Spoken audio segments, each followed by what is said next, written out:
تفسیر القرآن۔ آج کا سبق سورۃ النساء آیت نمبر 77۔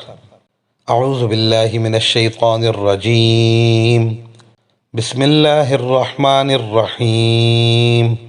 الم تر الی الذین قیل لهم کفوا ایدیکم واقیموا الصلاة وآتوا الزکاة فلما كتب عليهم القتال إذا فريق منهم يخشون الناس كخشية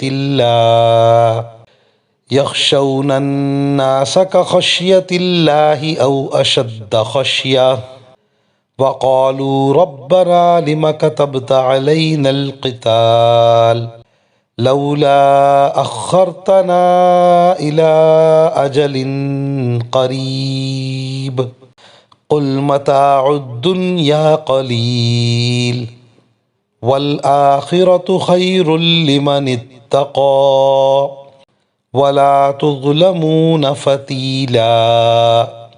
ترجمہ: کیا تم نے ان لوگوں کو نہیں دیکھا جن سے کہا جاتا تھا کہ اپنے ہاتھ روک کر رکھو اور نماز قائم کیے جاؤ اور زکوٰۃ دیتے رہو؟ پھر جب ان پر جنگ فرض کی گئی تو ان میں سے ایک جماعت لوگوں سے ایسی ڈرنے لگی جیسے اللہ سے ڈرا جاتا ہے یا اس سے بھی زیادہ ڈرنے لگی، اور ایسے لوگ کہنے لگے کہ اے ہمارے پروردگار، آپ نے ہم پر جنگ کیوں فرض کر دی؟ تھوڑی مدت تک ہمیں مہلت کیوں نہیں دی؟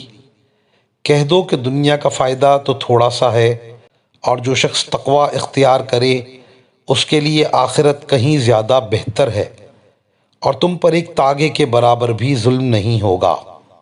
اس آیت کی تفسیر میں مفسرین کرام لکھتے ہیں کہ ہجرت سے پہلے بعض صحابہ حضور صلی اللہ علیہ وسلم کی خدمت میں حاضر ہوئے اور انہوں نے عرض کیا، اے اللہ کے رسول صلی اللہ علیہ وسلم، ہم جب مشرک تھے تو ہم عزت میں تھے، پھر جب ہم ایمان لے آئے تو ذلت والے ہو گئے، لہٰذا ہمیں دشمنوں سے جنگ کرنی چاہیے۔ آپ صلی اللہ علیہ وسلم نے فرمایا، مجھے معاف کرنے اور درگزر کرنے کا حکم دیا گیا، لہٰذا جنگ نہ کرو۔ جب آپ کو اللہ تعالیٰ نے مدینہ منورہ پہنچا دیا تو قتال کا حکم دیا۔ اس وقت لوگ جنگ کرنے سے بچنے لگے۔ اس پر اللہ تعالیٰ نے یہ آیت نازل فرمائی۔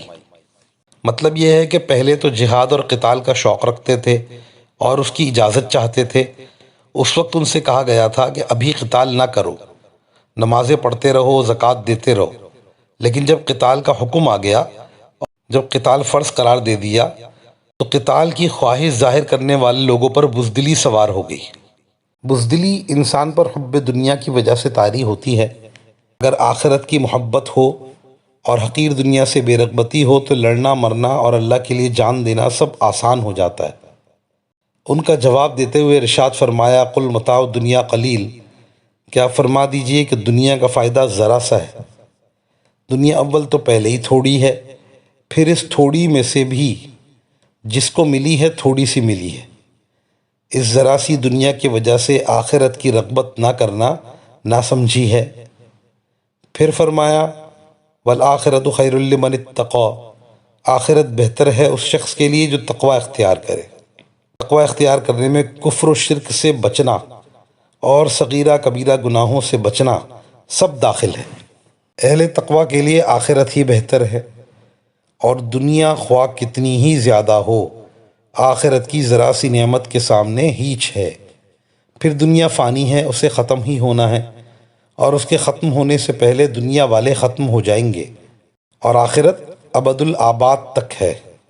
پھر فرمایا، ولا تظلمون فتیلا، کہ تم لوگوں پر ذرا بھی ظلم نہ کیا جائے گا، ہر عمل خیر پر پورا پورا بدلہ ملے گا، بلکہ جس قدر عمل کیا چند در چند کر کے اس پر اجر عظیم دیا جائے گا۔